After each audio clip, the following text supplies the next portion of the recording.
Why does a person's outward appearance, to you, dictate how we should treat that person even after they've done something awful? There was a lot of apologia over all of these attacks in the past few weeks. There's another one about some sort of axe murdering on a train, some ISIS member, and they're going to continue. And the big thing about it is, y'all don't want to do anything about it because they're brown. Well, let me tell you something. They don't care that you're white. They don't care that you're black. They just care that you don't believe in their religion. So you're not doing them a courtesy. You're signing your own death warrant. Do you not think this was a decision that was taken very seriously? You don't think we know the very religion we risk our lives in leaving behind? Seriously? I will repeat. We have to risk our lives in saying we are ex-Muslims and speaking out in public in any way. And you attack and call us Islamophobes. Why do you insult us by doing this? I'd like to know how people can think that they're on the moral high ground when they're defending an ideology that wants me and other ex-Muslims dead, and an ideology that calls for the death of all homosexuals and for all non-Muslims. Wouldn't it make more sense to expend your energy in defending those groups instead? Wouldn't that be the legitimate moral high ground? Have you ever read the 4th chapter of the Quran? And if not, you should. Why are you so incapable of thinking for yourself? Why do you have a political movement behind every single thing that you believe? You act like if somebody doesn't blindly follow feminism and Black Lives Matter, they're a sexist and a racist. How come Islam gets a free pass? Nobody else can kill, but you let them keep killing, raping, torturing, bombing places, invading whole countries? And then you complain and you say, like, Black Lives Matter, you shouldn't kill people. Muslims kill black people too. Hate to break it to you, but they'll kill anybody who's not Muslim. So if you really cared about any life at all, you wouldn't support them. So why do you? Why do you claim to care about women and LGBT people, but seem to completely ignore them being grossly mistreated in Islamic countries? Honestly, which one matters to you the most? Not offending Muslims or the millions of people who have their basic human rights taken away from them under Islam? Why do you say that not all Muslims are terrorists, but then you say all cops are bastards? What difference does it make that a person who committed a crime has brown skin? And why is it such a big deal to point out a trend in a rise in crime correlated with the entrance of all these people that happen to also have brown skin? You just have to be realistic. I mean, you're not. That's why you're social justice people. But you just have to understand that while there are, and I'm giving you this, while there are many factors that contribute to them committing these crimes and to them having these sorts of backwards cultures, the fact is they have these backward cultures, and nothing we can do about it in our homelands is going to help. You do realize that your constant need to be as open-minded and forward-thinking as possible has turned you into extreme regressives who accept an ideology from thousands of years ago, Islamic ideology, which seeks out to kill you. Why does your rose-colored glasses limited worldview mean more than our life experiences, as well as the Quran, Sirah, and Hadith that backs up what we say? Mass spreading? Seriously? There's a culture here that encourages beating women so they would obey. And you're complaining about mass spreading?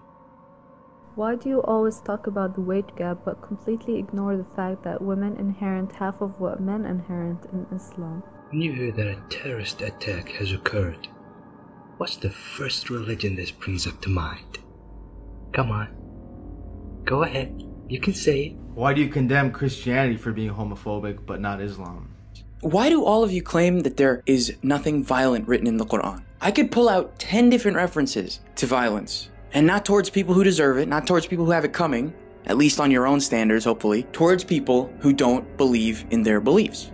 This is why it happens so often, because you can apply that to almost anyone. That's why it happens so often over there. Because if you're closer to a religion like that, and you have people who think that they know because they speak for God, or that they've read the book so much that they can judge you as they claim that God would judge you, then you make one wrong move, and it's you. Instead of the white guy, instead of the black guy, it's you, just the Arab, in the middle of the fucking... Can't you see why it's a problem? I mean the book. I mean the beliefs. I mean the actions. I mean they speak for themselves. Can't you see why that's a problem? Because you run into a lot of people who want to blame everybody but the people who commit these crimes.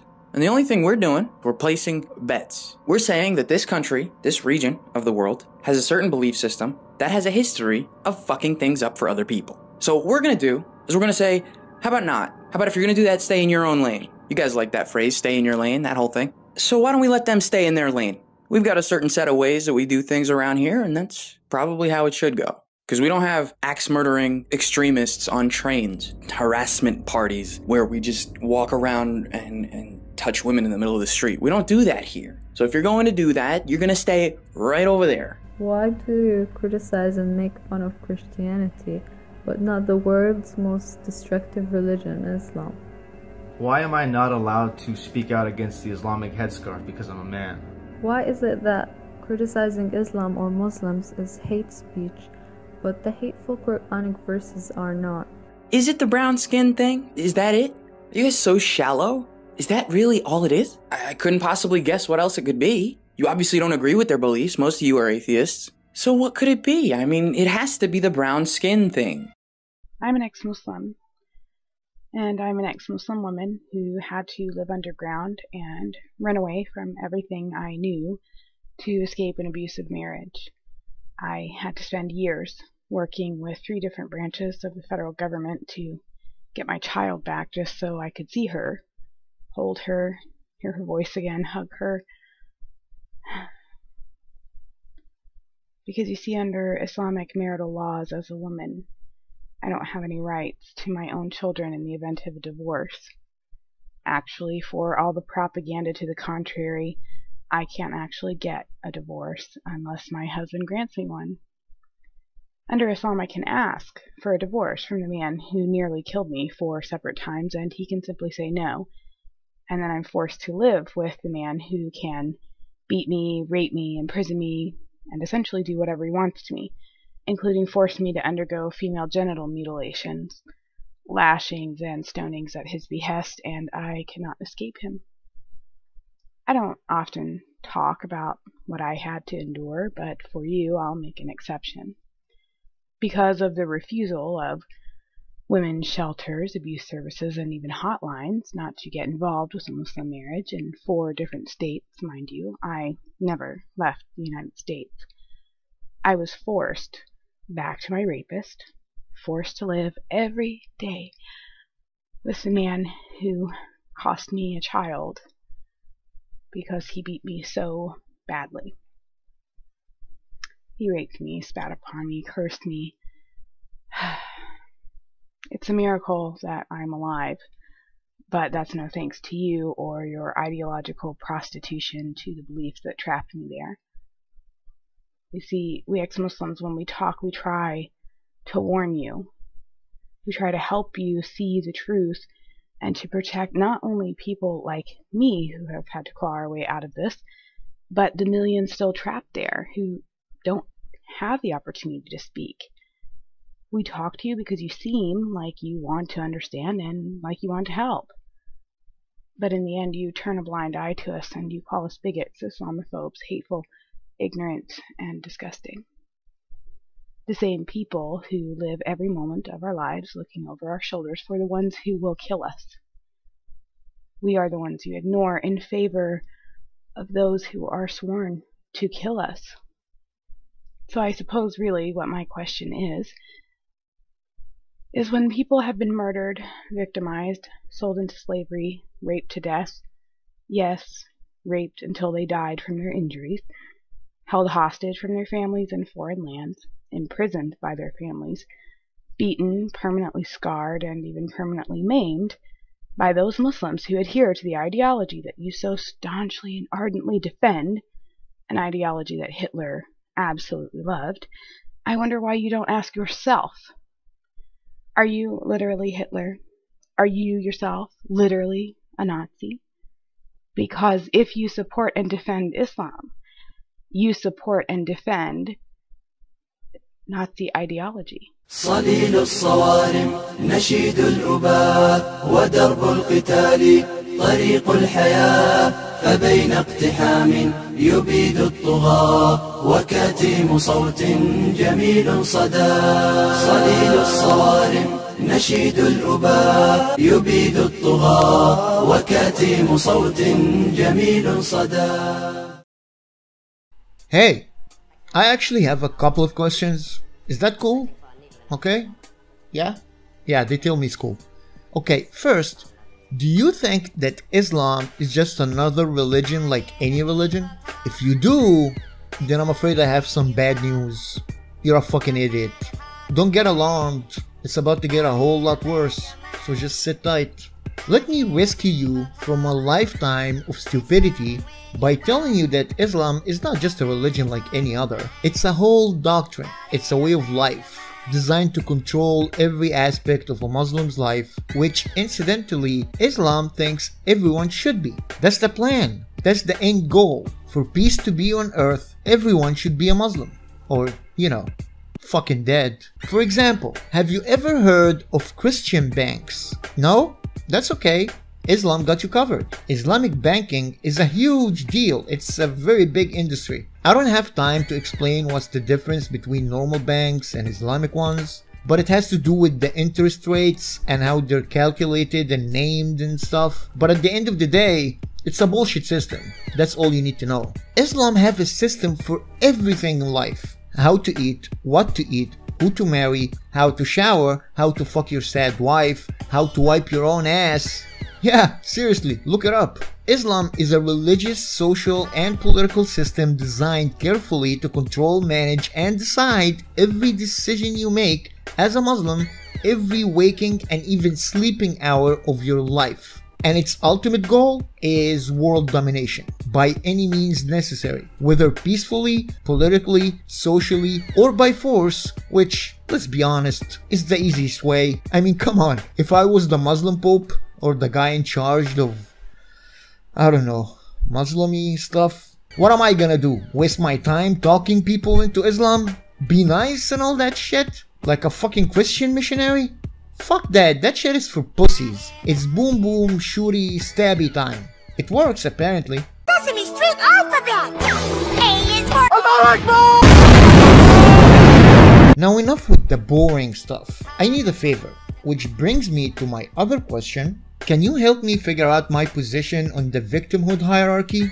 See, I'm a man, a cisgender, male guy. I have a fucking dick, okay? But wait a minute, I'm not white. More like brown. No, actually, wait. More like beige, actually. I'm from the Middle East, so that's just instant victimhood right there. Also, I'm African, born in the actual country of Africa. Okay, I need to clarify that that was a joke. I know Africa isn't... Fuck me. Moving on.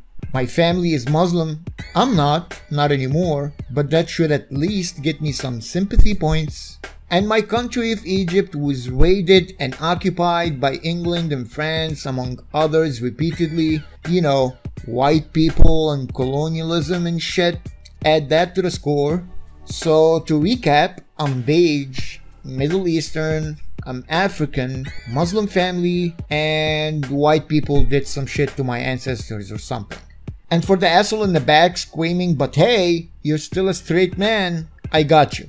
What if, and stay with me here, what if I was transgendered? I'm not now, but if it will get me my special status victimhood card, I'll do it. I'll try on a vagina for a couple of months, see how it feels. But, and here where it gets interesting, I'll transition back to being a man, so I'll be double trans and still be a man.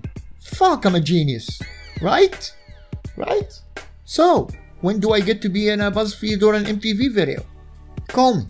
Why does a person's outward appearance, to you, dictate how we should treat that person even after they've done something awful? There was a lot of apologia over all of these attacks in the past few weeks. There's another one about some sort of axe murdering on a train, some ISIS member. And an ideology that calls for the death of all homosexuals and for all non-Muslims. Wouldn't it make more sense to expend your energy in defending those groups instead? Wouldn't that be the legitimate moral high? And they're going to continue. And the big thing about it is, y'all don't want to do anything about it because they're brown. Well, let me tell you something. They don't care that you're white. They don't care that you're black. They just care that you don't believe in their religion. So you're not doing them a courtesy. You're signing your own death warrant. Do you not attack and call us Islamophobes? Why do you insult us by doing this? I'd like to know how people can think that they're on the moral high ground when they're defending an ideology that wants me and other ex-Muslims dead. Think this was a decision that was taken very seriously? You don't think we know the very religion we risk our lives in leaving behind? Seriously? I will repeat, we have to risk our lives in saying we are ex-Muslims and speaking out in public in any way. And you would